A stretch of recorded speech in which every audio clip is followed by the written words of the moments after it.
Hey everyone.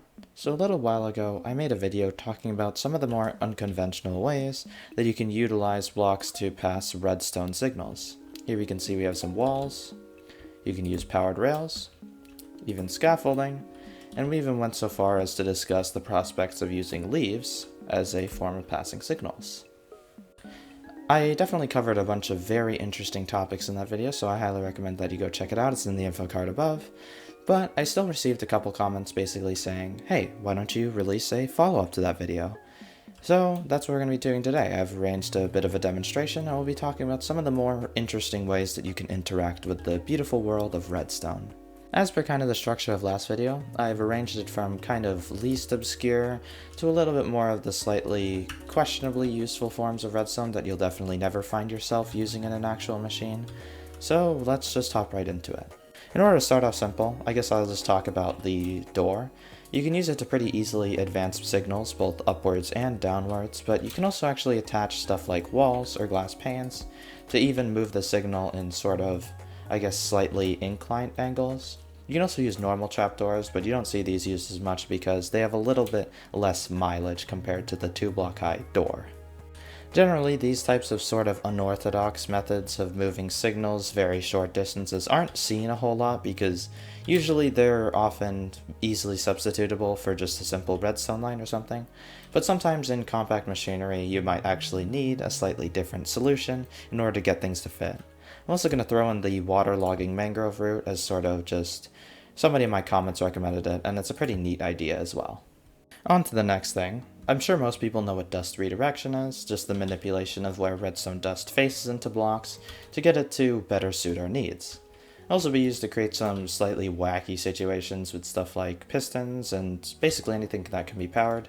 This also has its practical applications. But something that is definitely not used as much is the fact that some blocks only redirect redstone in certain directions. You see, observers and repeaters, the most notable ones, only redirect things into the face of the block. I guess repeaters both ways. Now, this could be useful if you want to move one block, but you only want to redirect certain lines of redstone without really touching other ones. In order to actually sell the point that this is a mechanic that actually has some use in some cases, here are a couple examples of me actually using it.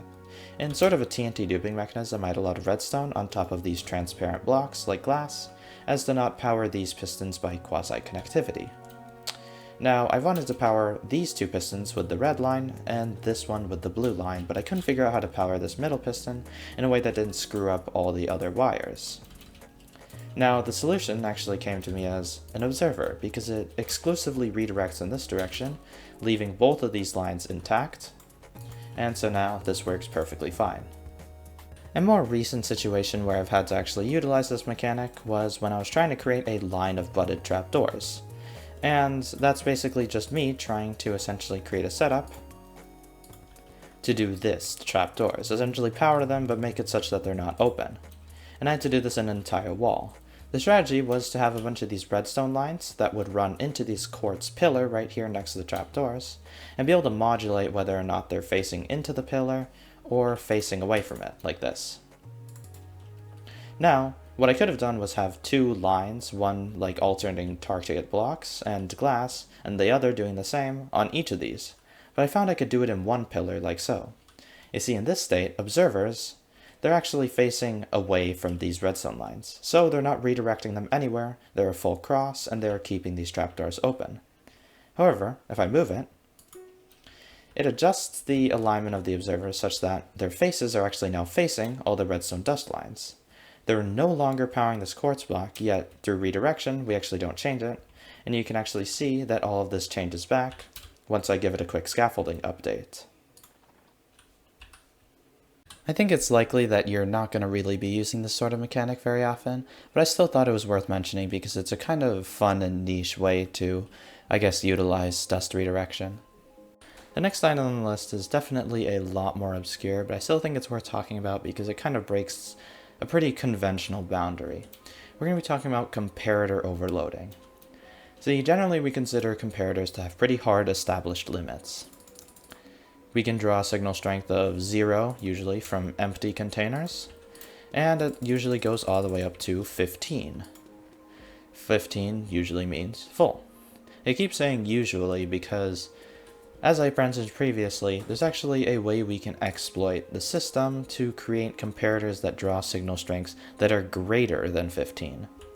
If we look at this short demonstration, here we've got an unstackable and a hopper, and that yields 3 signal strength. That takes up a fifth of the hopper, so a fifth of 15. That makes sense, 3.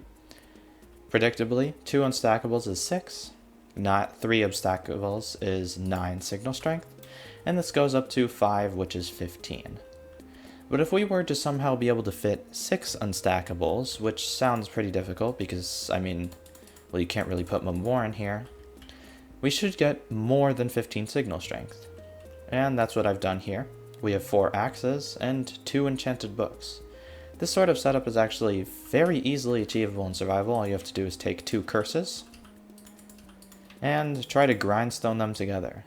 You see, you actually can't grindstone enchanted books that have curses on it because, well, quite frankly, the game doesn't want you to be removing curses. But you technically still can, like, grind them together. I don't know. It just combines them. There's some pretty specific rules around how you can move them around. You can only use shift clicks. But in this situation, I was able to get 4 axes and 2 curse books. Now, if you've been particularly observant, you may have noticed that I've tacked a nice little question mark to the end of this, because, as per usual, it's not quite as easy as it initially seems. If we compare these 2 hoppers, 5 unstackables, 15 signal strength, 6 unstackables, supposedly more than 15, and actually look at their redstone signal outputs, we can tell that there's not really any observable difference. The supposed 15 plus signal strength comparator is only outputting a line of 15 as well. So you might think, hey, this actually doesn't make a difference. Why do we even do this? And this is actually not the case, because for redstone at least, redstone dust, it caps out at 15. Redstone dust is only ever designed to go to a power level of 15. If we try to raise it higher than that, we simply just can't. So even though that this comparator is injecting more than 15, it kind of gets shaved off by the fact that redstone dust caps out at that number. However, we can still use this mechanic. It's not entirely useless, because if we simply make comparisons between comparators, which can hold higher than 15 values, now we can see some difference. If we have these 2 hoppers, once again, the 5 unstackable and the 6 unstackable, and instead subtract some values from them to bring them back within the range of redstone that can be, I guess, analyzed, visually observed, we can now see that they're outputting differences.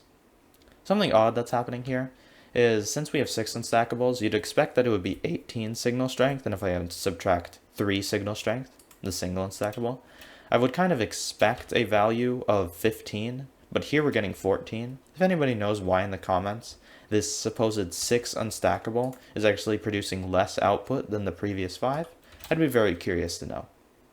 But generally, unstackable items, stacking them to overload comparators is really only useful when you're making super high level comparisons to really be dealing with incredibly large numbers. Now, before we get into the incredibly delusional forms of transporting redstone signals, I'd like to bring a couple honorable mentions. I really do love the tripwire method. It's certainly a classic, but with sort of these armor stand movers, you can kind of remove the consumableness that generally came with the initial strategy, which was just spit an item onto the thing. Here's another design. Here we're just using this piston and this stair combo to kind of push and pull the armor stand in and out of this tripwire. I also want to briefly bring up the daylight sensor. You see, it was actually supposed to be in the previous video, but I completely missed it, I guess. I think I forgot it in the editing software. So, here I'm bringing it up. You can actually transport signals entirely wirelessly straight downwards by simply adjusting skylight axis. As you can see, I'm uncovering and covering the moonlight. And this is actually allowing this daylight sensor, which is set to night mode, to detect that. You might think that it's only capable of detecting during certain times of day, and that is true, but there are setups to make it work all times. Alright, now onto the really kind of delusional stuff. This was suggested to me by a commenter. As you can see, you can actually pass signals upwards by using entities. Specifically, the Enderman is very tall, so it's very good for this sort of thing, passing signals straight up. You might wonder why I don't just use a column of sand, and don't get me wrong, I use these a ton in all of my machines, super easy way to pass a signal up without being like kind of, I guess, interfered with redstone dust or other components on the side. But the thing about this setup is it actually just goes straight through anything. I can run this repeater setup all the way across, and the Enderman is unbothered. You can still pass signals actually even better since the minecart kind of gets stuck, and it just works better. So if you're in a really tight situation and you really need to pass a signal through something that's already there, this could actually be a usable method. It's probably really loud though. On a sort of similar use of entities triggering string, you can actually use fireworks to completely wirelessly transmit signals. As you can see, both of these fireworks do a very good job of flying in a perfectly straight line and hitting a string in another location. Although there's definitely better ways to do this that don't burn through gunpowder. And if you actually genuinely told me you absolutely have to come up with a reason why this might be useful, the only thing I could think of is if you have an incredibly dense network of lines of redstone that need to all pass through to the other side, and you just need to fit one more right in the middle, you can actually do this by sending a firework through this tiny gap. I guess it's also kind of useful just as a wireless redstone application as well, because with stage 3 fireworks, they can actually travel quite a long distance, reliably. So if this is your only choice and this is a machine you trigger maybe once every Minecraft week, then I guess it's sort of usable. Before I show off this very final kind of last tidbit, I want to briefly give some context. A while ago, when Mojang added the ability for shulkers to duplicate themselves by essentially hitting themselves with their own projectiles, a lot of people were designing shulker farms, and one of the big kind of breakthroughs was the use of group aggression. You see, if you had a shulker right here in the middle of your farm, you could actually aggro it and cause it to shoot itself by using a shulker that was way far away being shot by a snow golem, and this would cause this shulker to group aggro towards that snow golem, try to hit it, and ultimately hit itself. Now we can actually use this mechanic to transmit signals wirelessly. Here I've got a setup where flicking this lever causes this fence gate to open, the snow golem will see the shulker through the scaffolding, and start shooting it. As you can see, that works. This shulker is going to get angry at this snow golem via group aggression. This is about the range that it works by. And it's going to trigger this pressure plate that you can only vaguely see at certain angles.